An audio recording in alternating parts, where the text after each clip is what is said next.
Yeah, man. So I'm spending this time. I wrapped up my classes last week. I went online. It was cool. I made movies with these kids, and now I'm trying to get back in music mode. I've been doing some stuff with Phodago about once a month, like putting a video out. That I'd shot on our iPhones, and you know, so we've been talking about this for a while. It seems like a good time to kind of get busy with it, or at least get something going. Yeah, absolutely. Of course, I'm always keeping up on stuff you're doing online, so I'm always seeing what you're These doing. cats are some good players. And I was just getting it. Like our first, this is where I got this other drummer involved. Like our first gig was supposed to be April 18th. And we had an opening slot for some like guitar slinger dude, and these guys are really great players. And I was getting ramped up to actually take it live, and then all this shit happened. And I started working, and this other drummer had come into the picture because the drummer I was using was supposed to be on a tour with somebody else. And so I said, hey, we'll do a video till we figure out what's going on with this COVID thing. It'll probably just take a week or so, and then we'll go do the gig. Right. And then I'm like, week turns into two then it's like, this is our new reality, and great. Fucking reality. Like, are you kidding me? But so anyway, I got this whole network of dudes that are like real open-minded and kind of intersect with jazz and funk and pop and whatever, and they're all looking for shit to do. So, I got some of those folks I could bring into the fold. We're trying to do something jazz meets hip-hop meets whatever, Oh yeah, absolutely. With contemporary jazz fusion with hip-hop. Yeah. But a lot of the stuff that I've been hearing has been mostly cover stuff of old hip-hop songs or like acid jazz kind of. Yeah. And this right here is, more so like, not necessarily a cover. Like these are real songs, like, hip-hop based with jazz concepts in them. So or vice versa. So yeah, it's I know my dad, he's excited. He's excited about it. And a lot of the stuff that it was tracks, what got him going, it was tracks that I sent him like years ago. And he just didn't know how to he didn't trust opening a zip file. So he finally opened the zip file sometime this year or last year sometime. And he's like, wow, you sent me this stuff here? I'm like, yeah, I sent like 5 years ago. Yeah. It's like years ago. You just heard it? So, and it was basic, it was basic concepts. And I'm like, well, shit, man. I told him about you and, other people, Kenya, other people that's in our circle of musicians, producers, and artists and all that. And he was like, yeah, man, he's real excited about it. So it actually has me excited too. Like I've gotten more excited throughout the quarantine time. So, it's also challenging too. It's another challenge. Right. Because doing what you do every day, you do that stuff like this. It's like, okay, ABC 1, 2, 3. Up there you go. Yeah, this right here is kind of it's been a little challenge. Producing him, he's never been produced before. He's always been his own producer of his music. Okay. So this is the first time he's ever been produced. Yeah, he's got to take notes from his son, and it's a different dynamic there. Yeah, and I get you. But he wants it. He wants to be produced. He wants another ear on what he's doing and to be critiqued, right? Because nobody else would really critique him on anything or give him ideas in his own stuff. So what's your dad's name again? Larry. Larry. Okay, Larry Douglas. Yep. Okay, and he used to play with Shuggie Otis. Is that right? Uh-huh. Okay, cool. Yeah, I just remember we talked about it a Yeah. couple years ago. Or Yeah, he used to play with Johnny, Shuggie's father first. okay, Johnny Otis. and this was the whole thing about the sample clearance in that one song. Yep. Yeah. Yep. Shuggie, for some reason, Shuggie, we know what happened. Shuggie fell off the wagon. And he went back into a dark place. And because I literally had conversations with Shuggie about that record. Like after I made the track, I sent it to my dad to send to Shuggie. Yeah. He gave it to Shuggie. Shuggie heard it. Shuggie loved it. So when they came to Atlanta, when they were touring, they stopped in Atlanta. I went to the show, talked to Shuggie about it. Like, yeah, I'm gonna, but the version that we had by the time they came to town was the version that we had finished it. Rocko on it was not, maybe even Nas. It was Rocko and Nas. Yeah. I don't think Nas was on it yet when they came down, but everything, we had already finished everything else. We were done. Rocko was done.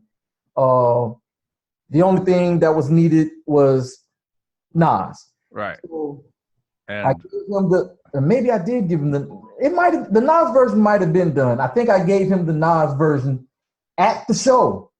He loved that too. Right. And when it came time to push the button, L.A. Reid was ready to go, finger on the button and all that. Shuggie writes an email after when all the paperwork is going out. Shuggie writes back and says, I'm no longer clearing samples or giving permission for covers. Are you kidding? I wrote Shuggie an email this fucking long. Like we had conversations about this, man. Like even like you can be in the video and everything. And he wrote back, he said, send me the song again.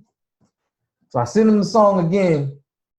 His reply was the same thing. Okay, great song. I love what you did, but I'm not clearing any samples and giving permission for any covers at this time. So that killed the fucking record. It got all the way to the door. And Shuggie said, nah. But also my dad says Shuggie's also the type, he's the type person where if he feels like you took his work and did a better version of his work than him. It's just kind of being petty. So, because he had an issue with Quincy Jones. Because Quincy, Shuggie is the one who wrote Strawberry Letter 23. That's his record. I did not know that. He's the originator of that song. And Quincy literally didn't change anything about the record. Shuggie did that. Okay. And the Brothers Johnson just basically did what he did. The only thing Quincy did is he shined it up and made it bigger. Right. He put his little sheen on it. Yeah, he put his Quincy sheen on it. So if you A/B them, they sound exactly the same, except Quincy sounds bigger. You know, it's bigger, it's cleaner, it's thicker, it's warmer. Yeah. But the song is hey man, I was supposed to play guitar on 5 of Big Boi's half of Sugar Box Love Below. I was in the studio listening to the mixes with Big Boi and Snoop Dogg and Bishop Magic Don Juan, all like, that shit's funky. Oh yeah, this is gonna blow up. And one by one, each one of those songs fell off the fucking record. Wow. 5 songs I was playing guitar on. You hate when that happens. One of the biggest records of all time, and definitely like one of the biggest in hip hop. Yes, classic. Yeah. So this is why I married a suicide counselor.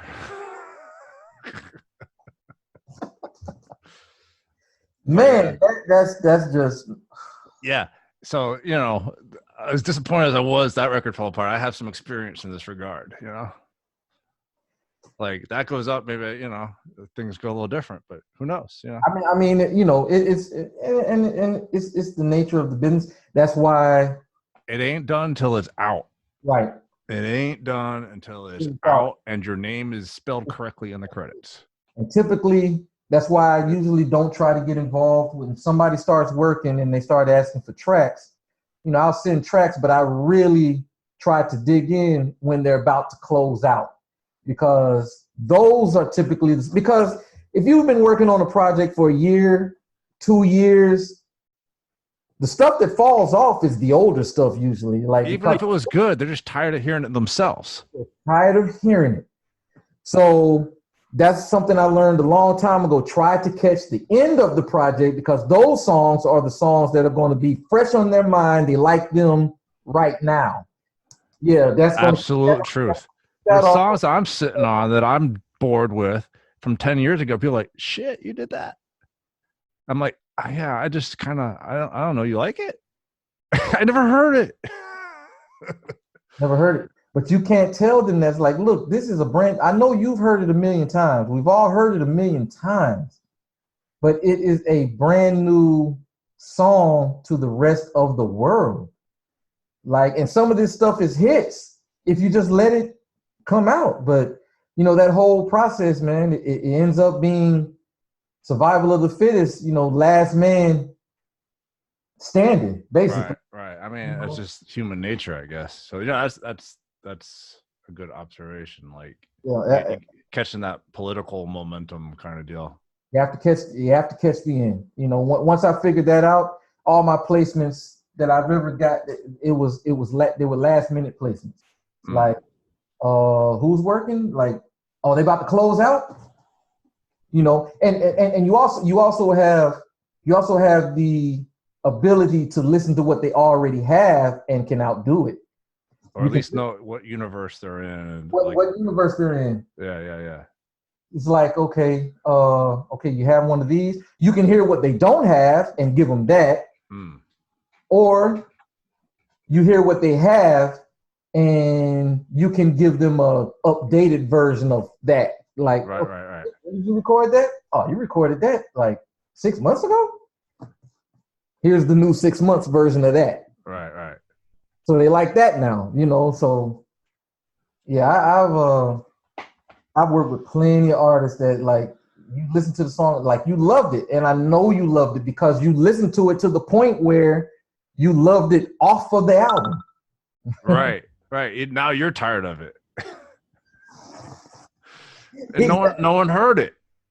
Exactly. The album in your head got released. Exactly. It's crazy because they can love a song off the album, and songs that they didn't love so much, they're brand new to them because they haven't heard them in 6 months. And then they listen to ones like, oh shit, I forgot about that. Oh, that's going on the album. Oh, yeah. Yeah, take a break. So it's crazy, man. That's and it's still true today. Like, if you can catch the end of a project, you greatly increase your chances of making the album by more than 50%. Greatly increases the chances. So I'm always looking for albums getting ready to close out. Like, oh, you about done?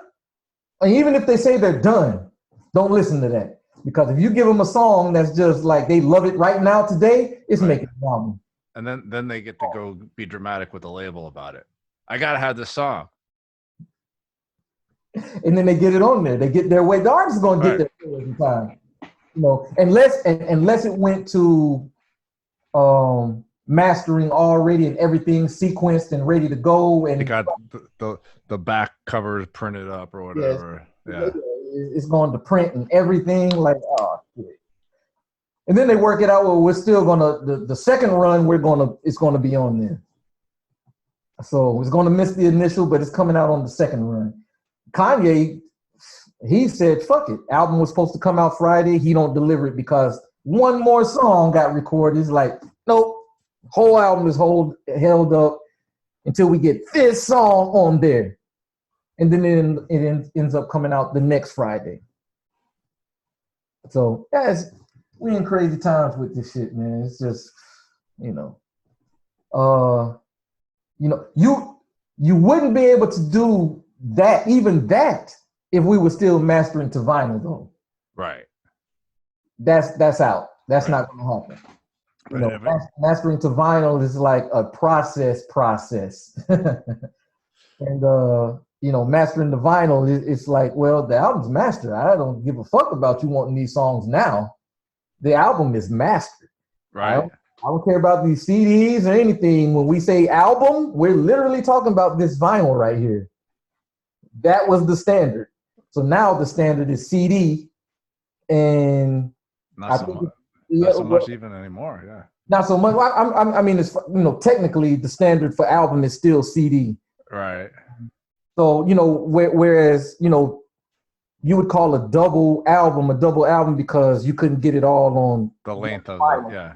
Yeah. So that's yeah. Cut through the chase is about the length, how much you can fit on. So you could fit an hour worth of music on a disc, or was it 72 minutes? 72 sounds about. There was a version that had 80. Yeah, and there was a version that had 80 minutes. 72 was the first version of that. Right. So 72. So you could get extra music on a single disc. So that became album format. And when album format moved from vinyl to CD, you had to put 30 songs on a CD to get a double album now. So the album that you missed, Speaker Box Love Below, was an official double album, but it was double because of CD, because vinyl, I think it was three discs, three vinyls, maybe four, but I never got the vinyl, but yeah, it might have been. So, you know, that, and now the standard is getting ready to move away from CD, and I guess it's just what, endless music. I guess, you know, how do you streaming? That's all there is. You know, maybe some merch, right? Sell some T-shirts or some masks.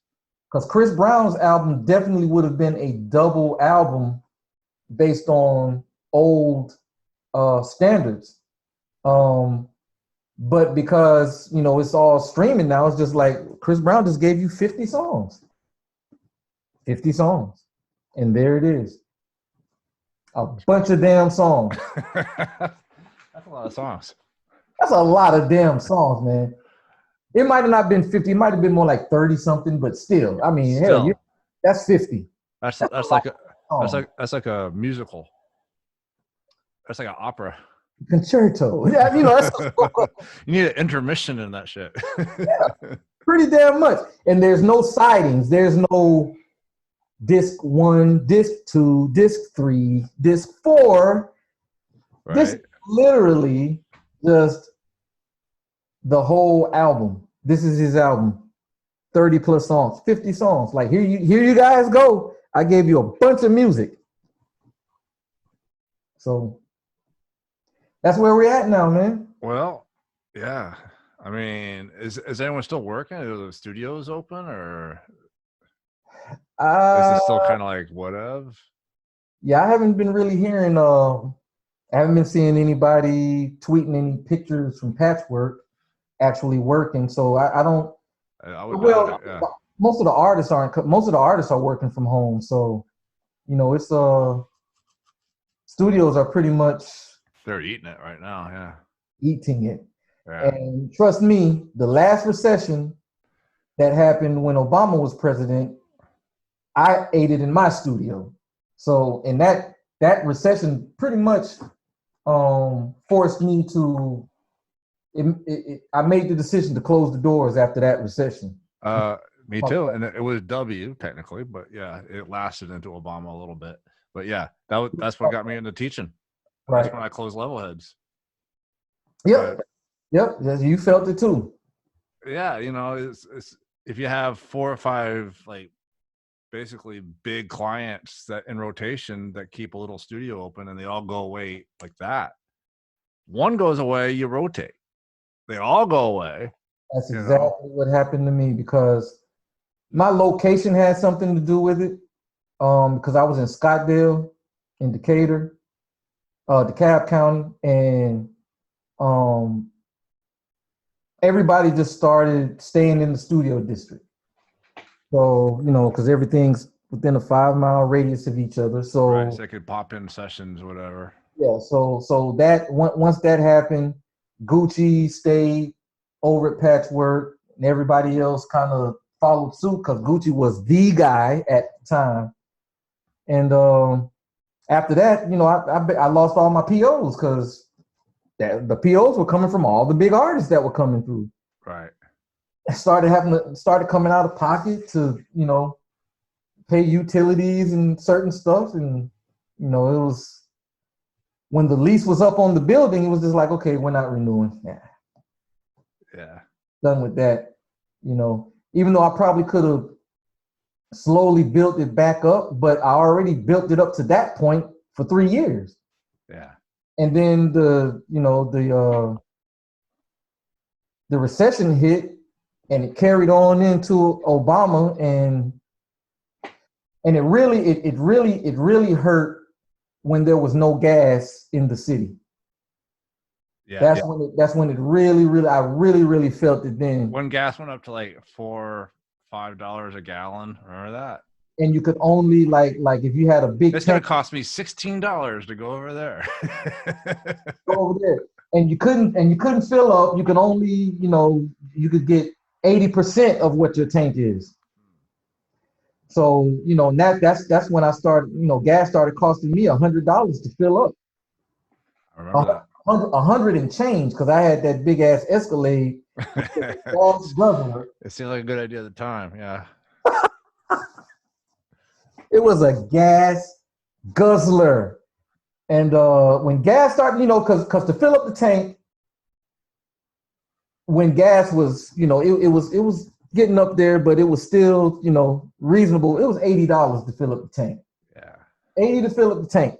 So when it started hitting 100 and change to fill up, yeah, I forget about it. Oh my God, man. So that's why I never, empty for me was half a tank. If I hit half a tank, it's time to fill up. And that was still going to be $60. Yeah. It's crazy. And now they can't give gas away. Man, I saw gas $1.59. It was trading somehow at negative values. Like when they were selling barrels were like negative $10. Like it cost more to store it. Yeah.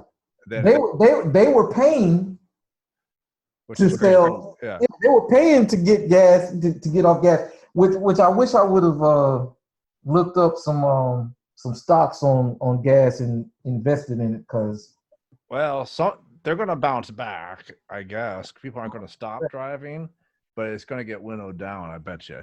But so who knows? Yeah, Ford right now, Ford is only like $4 and some change. Yeah. Ford Motors.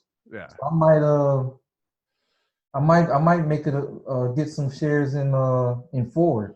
Well, we were just dealing with this too, because like we had to move our 401ks, and we forgot to put them back into put them in a holding account, a new place.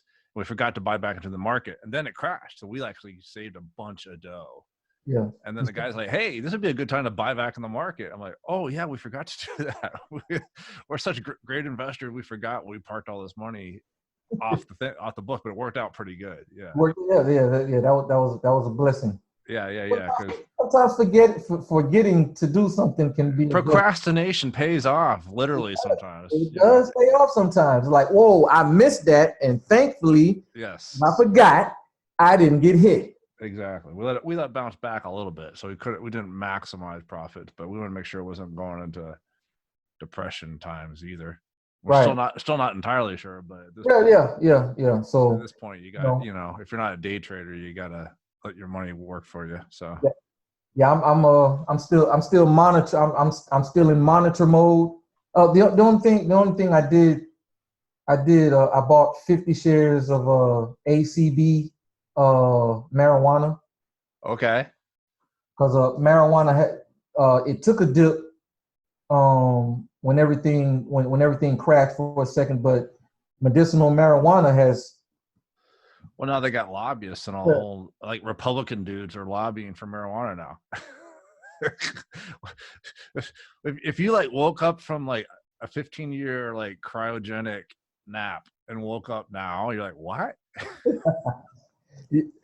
All these red states, like Georgia's going to be with it very soon, and then I can have some grow houses. Well, yeah. We're not that far off. I mean, it got momentum, but it's definitely not a great time to like sell weed paraphernalia during the middle of a respiratory crisis, I guess. So I actually have a song. Did I play it for you that Kenya sang on it? Called Blueberry Juul. And it's all about, I went to go see this show and this girl was blowing like Blueberry Juul vape all over the place. And I was going to do a video for it, but like this huge respiratory virus crisis hit, and then I kind of shelved it. But I hope I don't fall out of love with it, because it's a cool song though. Don't fall out of love with it. Yeah, I gotta get so, but like it just seemed like a really bad time like a month or two ago. But I'll dust it off and push it out there. I don't know how I'm going to do the video now. I'm doing these videos completely remote with iPhones, and I'm editing them together. I guess I'll just get creative. Yeah, that's the creativity in it. Do that shit, man. I mean, people are filming entire movies off of these things, man. So yeah, like do that, man. Like let your creativity just go.